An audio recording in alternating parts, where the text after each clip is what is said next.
Order করলো মধু সংগ্রহ করার জন্য, মধু সংগ্রহ করে।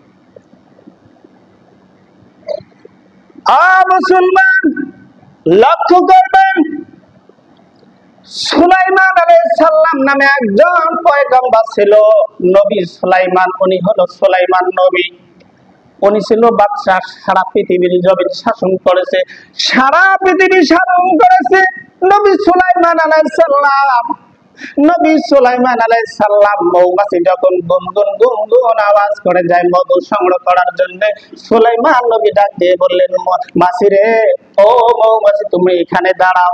তার কারণ হলো সুলাইমান নবীকে আমার আল্লাহ রাব্বুল আলামিন তাদেরকে এমন একটা ক্ষমতা দান করেছে, সুলাইমান নবীকে সব জীবজন্তুর ভাষা বলো সুলাইমান আলাইহিস সালাম, সুলাইমান পয়গম্বর অবগত ছিল। জোরে কোন সুবহানাল্লাহ। সুলাইমান নবী সব জীবজন্তুর ভাষা বুঝতেন, মৌমাছির ভাষাও বুঝতেন। বাতাস পর্যন্ত সুলাইমান আলাইহিস সালামকে কর দিয়েছে।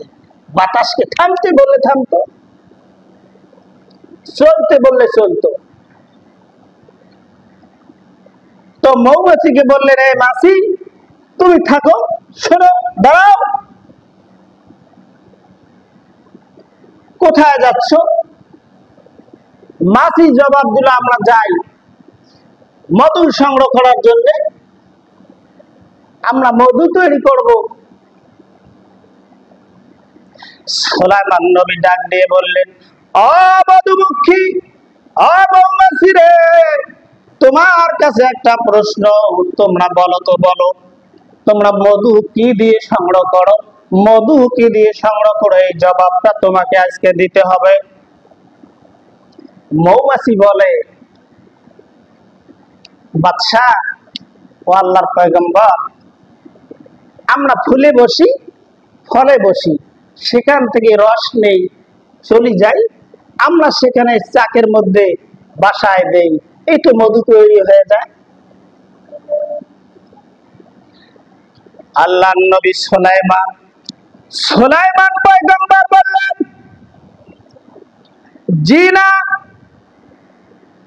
এইটা যদি হতো তাহলে ফলের রস নিতাম, আর একটা ফলের রস, ফুলের রস, বিভিন্ন ভাবে রস নিয়ে আমরাও একত্রিত করলাম, তাহলে তো সবাই মধু তৈরি করতে পারতো।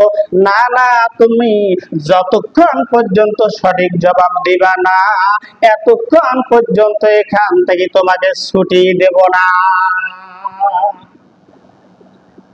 কি দিয়ে মধু তৈরি হয় এটা শোনার দরকার আছে না নাই? বলেন তো দেখি একবার। খালি তো মধু খাই আর বডিতে বাড়াই, শরীর হিট হয় না, বাসরাত্রে যায় তা মধু খাওয়া লাগবে না, কি কর? মধু খেলে শরীর হিট হয় না? তা মধু কি তৈরি হয় এটা শোনার দরকার আছে না নাই? আমরা জানি কি, মৌমাছি চাক কাটি, চাক থেকে মধু নিয়ে আসি আর আমরা খাই। মধু কি দিয়ে তৈরি হয় আমি সামনে আসতেছি ইনশাআল্লাহ।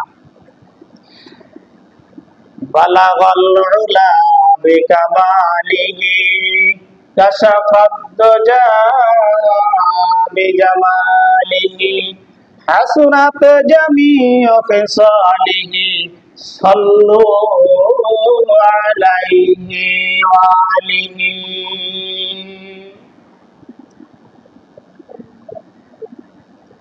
তার ফাঁকে আর একটা কথা কই, এই যে মধু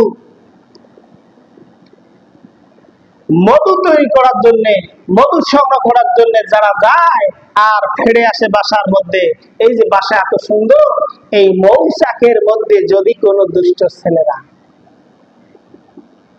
একটা ঢেল দিয়ে আঘাত করে, আচ্ছা বলেন তো এই মৌমাছিরা তাক ছেড়ে দেবে?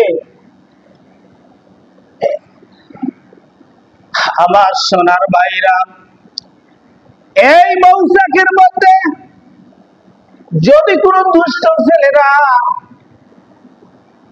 আঘাত করে, ঢেল মারে, সেখানে মৌচাকের মধ্যে ঢেল মারে, সঙ্গে সঙ্গে দেখবেন মৌমাছিরা সব মৌমাছি একত্রিত হয়ে এসে ওই ছেলেকে অ্যাটাক করে ফেলবে। জোরে কথা বলেন ঠিক না বেঠিক?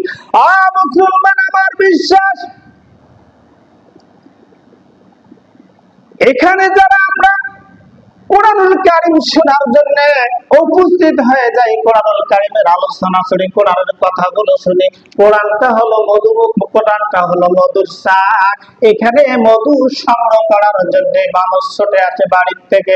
যারা কোরআনুল কারীম শ্রবণ করে এই মানুষগুলো যখন বাসার থেকে যখন হাঁটি হাঁটি পা পা করে গুনগুন গুনগুন আওয়াজ করে আসে, আল্লাহ তাসবিহ পাঠ করে চলে আসে, এই মানুষগুলো মধু সংগ্রহ করার জন্য আসে।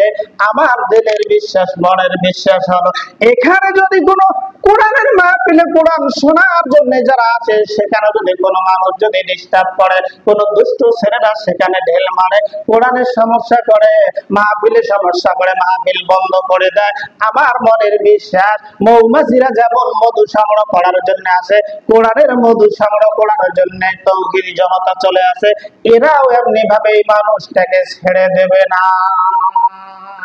যদি কেউ